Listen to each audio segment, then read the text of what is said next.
বিহাৰৰ ৰাহুল গান্ধী উপস্থিত থকা সভাত আমাৰ পৃথিৱীৰ জনপ্ৰিয় প্ৰধানমন্ত্ৰী নৰেন্দ্ৰ মোদী ডাঙৰীয়াৰ ওপৰত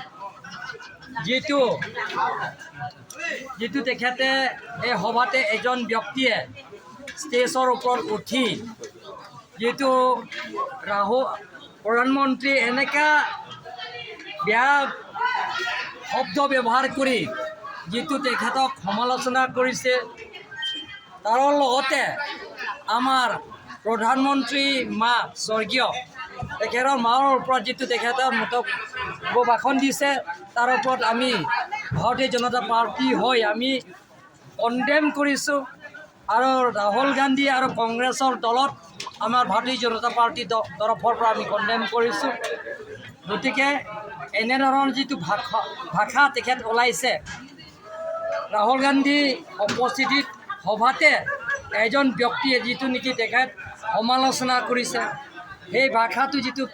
আনপাৰ্লিমেণ্টাৰী ৱৰ্ড ইউজ কৰিছে, তাৰ কাৰণে আমি ভাৰতীয় জনতা পাৰ্টি হৈ আমি কণ্ডেম কৰিছোঁ।